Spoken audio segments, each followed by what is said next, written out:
Morning, everyone. Welcome to our Facebook Live.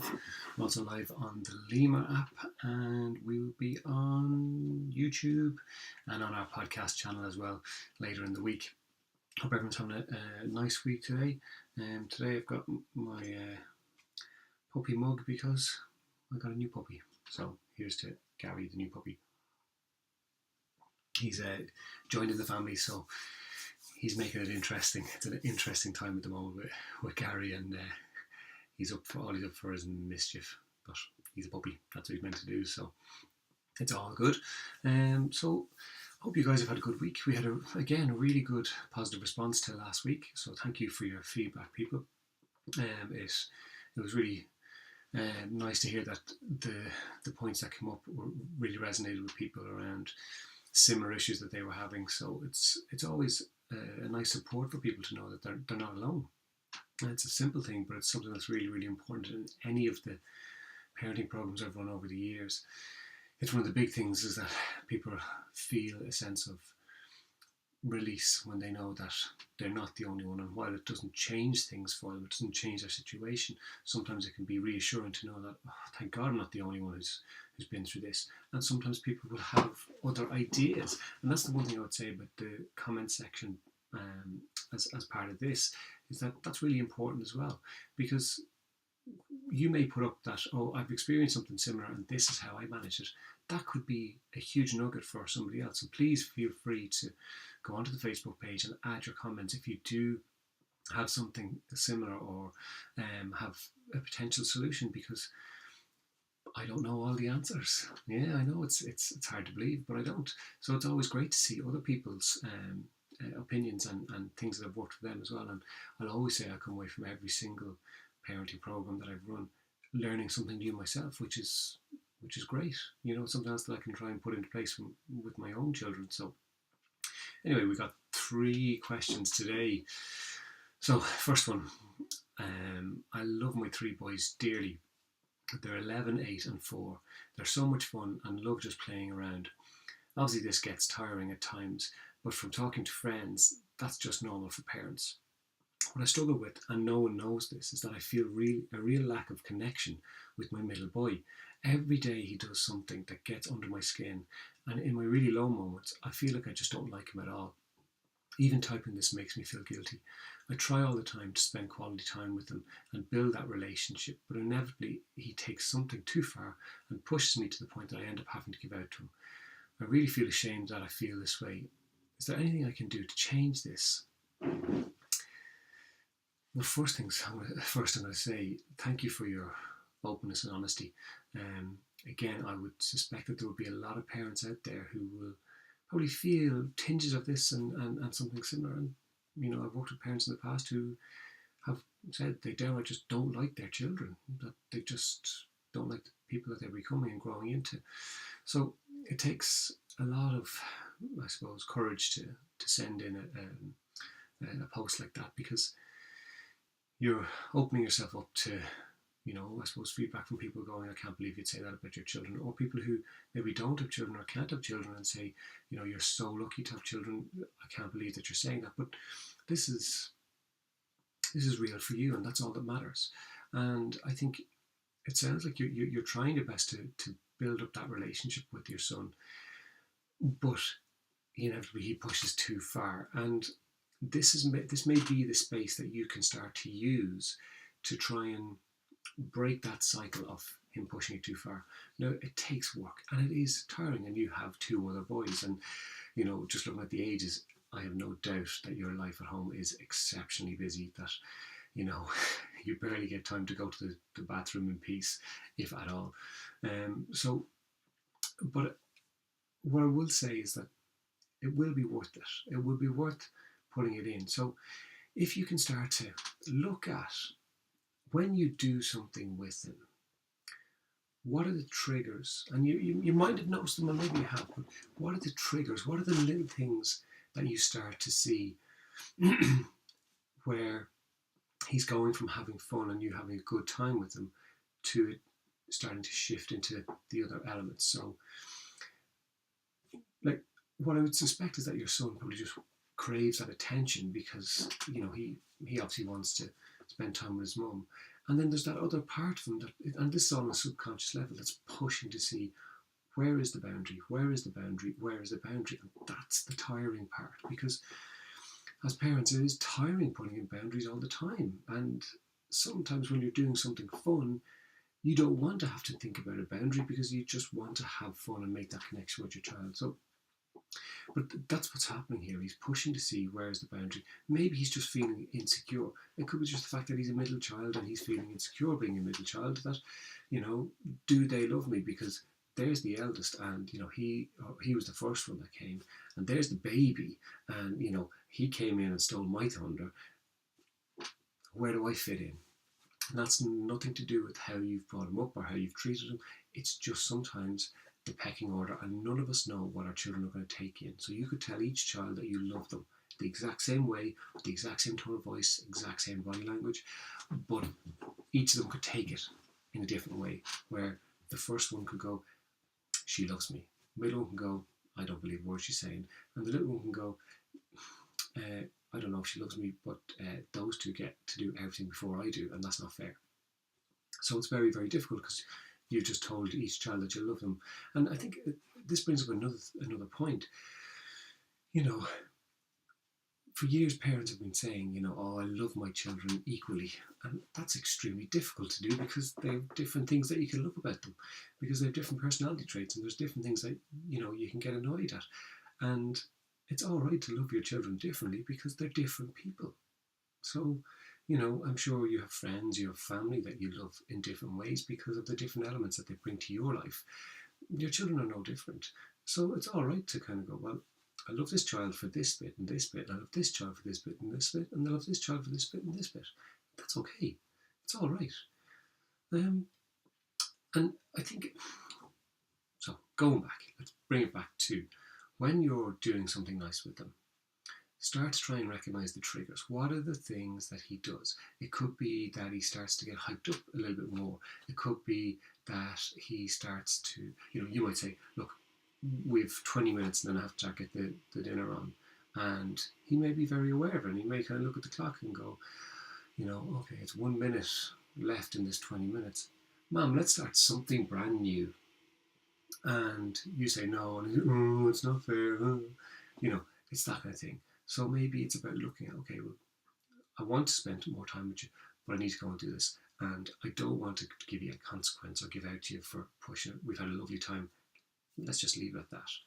But look at the little triggers. You'll see him. He'll start to do things differently. He'll start to maybe get fidgety. He'll maybe start to get a bit uppity.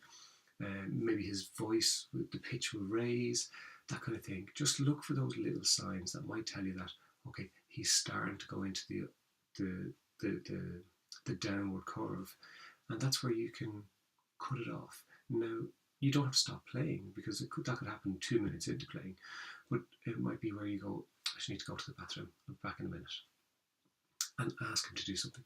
Will you set up that, or will you do this, so that when I'm back in, we can get back into playing, and see how that goes. And then what you may need to do is have a conversation with them and say, look, there are times when we're playing together that you start to get hyped up. So if that's going to happen, I don't want to have to give out to you. I'm sure you don't want me to have to give out to you and give you a consequence. So I might just let you know. And give them a little word of, like a code word that it's time to calm down. It could be whatever, paper, rock, scissors, whatever it might be. It could be anything. But give him that little word that he can start to, that's his trigger in his brain to kind of go, okay, I'm going too far. I need to stop. Some days he will, some days he won't. But what it will start to do is, hopefully, you'll start to see that you have to give out to him less and less, which will allow you to start to look at building that relationship. And the other side of it is, you can give yourself a break. Your life is busy. It is, I have no doubt, it is just crazy. So it's all right if, you're tired, and who knows, there could be money stresses, there could be, yourself and your partner could be, if you have a partner, you could be extremely stressed. If you don't have a partner, you could be extremely stressed. It's all right that life stress is getting in the way sometimes. So give yourself a break too. You're doing the best that you can. just try a couple of little different things, subtle things differently. Give it a go and see. Okay, second question. I have a 6-year-old who just refuses to brush her teeth. I've tried punishing her and bribing her, but nothing seems to work. I don't have the time in the morning to be standing over her. Tell me there's a simple solution to this, please. I would love to be able to tell you that there's a simple solution to this. But the biggest thing is it's going to take a bit of time. That's all. It's just going to take some time for you to get into it. And I think, you've tried bribing, you've tried punishing, but I think if we can look at a combination of elements here to try and make this work, the first thing I'd say is, if she's not doing it, you're saying you don't have the time to stand over her, and I've no doubt that's true, but maybe, is it possible for you to maybe get up 10 minutes earlier in the morning so that you have 10 minutes extra so that you can stand over her for the first week, 2 weeks, and let her know, I don't want to have to do this. You're 6 years of age now, you're grown up, you should be able to brush your own teeth, but you're not doing it, so I need to stand over you and stand with you when you're doing it. She may love it, she may be so happy that Mum's standing with her, but it's one of those things where you might just need to give it some time.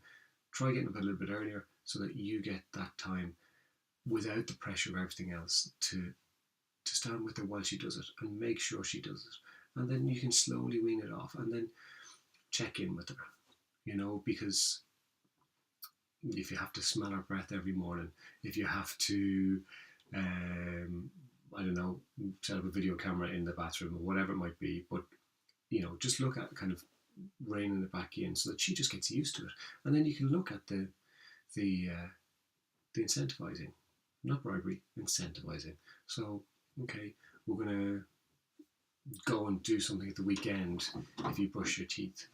We're going to go and, spend some time together, or we'll go visit somebody, or we'll have your friend over for a play date, whatever it might be, and look at those kind of incentives. And break it down if you need to, So if you have a child who isn't doing it at all, it might be a lot to expect them to all of a sudden do it twice a day for 6 days or 5 days in a row in order to get the incentive. So maybe you have to break it down and go, we're going to do this in 2 halves. So Monday to Wednesday, if you can get it done, this is what we're going to do. And then Thursday to Saturday, this is what we're going to do, and work that way. Because so many times, and I've probably said it a lot, is parents will say, my child should be doing this. My child should be doing this. My child should be doing this. But if your child's not doing it, you have to work at where they're at, not where they should be. So if they're not doing something, you need to change it to try and do it. So I'd suggest the incentivizing. And then if you need to bring in I don't want to give you a consequence, we'll see how that goes. But I'd certainly say, really try getting up that bit earlier so that you can have that bit of time so you can get her to brush your teeth, and then go from there and see how it goes. Good morning, Brona. My 7-year-old is really, really acting out, never doing what she's told, shouting, can't follow instructions, very rude to friends and family. That's, I'm sure, very frustrating and tiring for you. So I suppose what you could do is you can look at, well, what are the boundaries that I have? So is she very, very clear of, whatever it is she's doing, that this is not okay? Is there something else going on for her? Is it worth checking in with the school to see, is she acting out in school? And if so, is she being bullied? Is she under pressure? Is she struggling? Does she need glasses and she's sitting in class and she can't actually see the blackboard, or the whiteboard now as it is, not the blackboard, there could be something very simple that's causing that. It could be just that she's at that age where she's starting to realise that she's not the centre of the universe, and that there is a big bad world. And that can be a bit of a culture shock for children too, where they kind of go, whoa, hold on, you mean not everybody on this planet is here to kind of serve me? And that can be a bit of a rocky road. What I'd say to you is, look at what are the consequences you have? So be very clear on the boundaries. What are the consequences that you have that actually impact? Because sometimes we put consequences in place that don't actually have any bearing on our children. They'll go, sure, I don't care if I have to go to bed early. I don't care if I don't get screen time. I don't care if I have to go to timeout. That's no problem. So it's looking at what are the consequences that you have that actually have an impact, and then give the warning. So, if it's a case of sitting down or and saying, okay, if you do this behavior, this is what's going to happen. And I don't want to do that, but it will be your behavior that will cause this to happen. I don't want to have to put this consequence in place, but I will. And this is where you have to be extremely consistent, that the boundaries aren't shifting from day to day or week to week or person to person. That can be difficult too, where, I don't know if you have a partner or whatever, but if your daughter's getting a different message from mum and a different message from dad or granddad or grandmother or aunties, uncles, friends, whoever, if they're getting different messages, but you need to start to put those things in place, and maybe you have. So we're just working off a little piece of information, and please do drop me an email if you want to get into it more, and I'll happily come back to you with it. But look at the boundary. Is she very clear what the boundary is? And take it one step at a time. You don't have to change everything all at once. Look at the most frustrating thing or the biggest thing that's concerning you right now. Then look at the consequences and make sure the consequences are strong enough and the consistency, and then actually explaining to her, if this behaviour happens, this is what's going to happen, and you follow it through. And if that means that she doesn't get to go to a birthday party, if that means that she, if you're out and about in a restaurant, and if you've put a consequence in place that if you behave this way, we are going home, that you do it. You have to follow through. The threat cannot be toothless. So give that a go. And thank you for sharing that question, Rona. I really appreciate that. Good morning, Jennifer. Maybe it helps to read some books with the kids about brushing their teeth. Some books like this, Carius and Bactus by Torben Egner. I've never heard of it, but there's other good ones. Thanks very much, Jennifer. Appreciate that. Brona, drop me an email at, I'll put it in here. It's Alan, ALLEN, at help me, the number 2, parent.ie. Fire me over an email if you want, and we can get into this a little bit more and see how it goes. Getting lots of different emojis jumping up on the page there. Okay, last one. Myself and my husband have 4 kids. Sorry, I need a drink. Myself and my husband have 4 kids. The issue isn't so much the kids, but more so us. Between work, driving the kids to activities, we get so little time together. I'm not worried about us splitting up or anything like that, but I miss having time with him, and he said the same to me. We used to love going out with friends before children arrived, but by the time we get to Saturday night, we're both so shattered that all we can do is go to sleep and get ready for the madness the next day. Have you got some ideas as to how we can give attention to our relationship without looking for babysitters every weekend, as that's just not practical? Absolutely, it's not practical. Well, maybe it is for some people, where they're more than happy to get a babysitter every weekend, go out and then struggle to manage with a potential hangover and deal with the kids. But for you, it's clear that that's not the way forward for you. And what I'd say to you is, you have 4 children. It's absolutely okay for you both to be tired and shattered and not even want to get into a conversation with your partner come the evening time because everyone's so tired. That's absolutely okay. But the fact that you've sent in a message, it is something that you're conscious of, and it's good to hear that you're not worried about your relationship, that that you're thinking of separating. That would probably be tougher than being together, but the reality is that you do need to get that time together. You do need to reconnect and remember that you're not parents 100% of the time that you did fall in love with this person and that you did get married and decide to have children for some reason. So there's a couple of things I'd say. Maybe look at once a month. Can you get out? Doesn't matter if you are um, going out getting drunk or if you're just going for coffee and getting a few hours together. Do you have friends and family that can take them once a month and maybe for an overnight so that you guys can get a lie-in? It's amazing how important a lie-in can be when you have children. Even getting to 8 o'clock can sometimes be like, completely refreshing. Then you can look at, it's one thing I'd always suggest to people is that when you have children, can you get away? Can you get away for a weekend? Maybe once or twice a year, maybe at the start of the year and towards the end of the year where things are getting busy.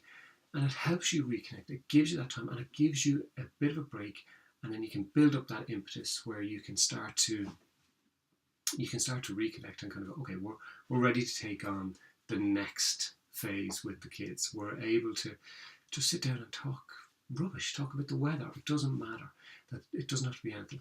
But I'd always suggest that, if you're going to go away for 2 nights, because 2 nights is the first night you get a chance to, dump, kind of go, oh, I'm frustrated with this, and the kids are doing my head in, and blah, blah, blah, blah. And then night 2 is, how are you? Isn't this lovely? We get to spend some time together and just be together. So is that possible? Is that something that you can factor into your budget, for one, but 2, your time frame? Is there somebody that can take the kids for a couple of nights, once or twice a year? Is that possible? And then, I suppose it's no harm. Like, can you grab, if the kids happen to have activities around the same time, can you grab a quick coffee together? Can you go for a walk on the beach when the kids are dropped off at school? Can you, even just grab 20 minutes, half an hour together? It's crumbs, but it's those little things, and it's out of the home environment. That's the important thing, because when you're in the home, you're going to find things to do. There's going to be washing to be done, cleaning to be done, pets to be taken care of, whatever it might be. There's stuff that needs to be done. So, get out, grab a cup of coffee, whatever it might be. And if you don't have somebody who can take them, like a relative or a friend, is your relationship worth the 20 or 30 quid that you're going to have to pay for a babysitter? If that's what the cost of babysitters, I don't know. But, your relationship is worth it. So factor that into your time. And even if it's only for a couple of hours and you go and grab dinner together and come home, or just go for a walk, whatever. Or if there's something that you're really interested in, both of you, and you go and do that, go to the cinema, whatever it might be, just get some time. You're worth it. So once a month, try and get some time where you can go out together. And then once or twice a year, can you get away for a weekend together? It doesn't have to be really far. It doesn't have to be a different country. It could be your local hotel, but that it's out of the family home and you are away from the normal things that you would do. Because again, if someone takes the kids for the weekend and you're home, you're going to be cooking, you're going to be cleaning, you're going to be doing all those things, and you both need a break in order to be able to switch off. Give it a go and see how you get on. And that's us. Josephine, I know the feeling. 6 kids never get out with husband. Yeah, it's really, really difficult. And it's always easier to put your relationship on the back burner because you're both kind of trusting that, look, we're in this together, we're trying to get through it, we will reconnect at some point. But it's all right then to try and look for times that you can get to spend together, because you deserve it. You guys are both working really, really hard. You deserve that bit of time. Okay, that's us. Thank you to those who've recently signed up to the Patreon page, patreon.com/the Al O'Donoghue podcast. I'm investing in new equipment because of your patronage. Thank you so much. It means I'm going to be set up nicely for the motivation interviews, which are coming out in the summer. They're being lined up at the moment. If you sign up to the Patreon page, you will get the notification for when the I'm really releasing series 1 and 2 that when they're coming up, and then they're also getting released in general as well. So you don't get any extra benefits from being a patron. All you do is just support me making these podcasts, which I really appreciate.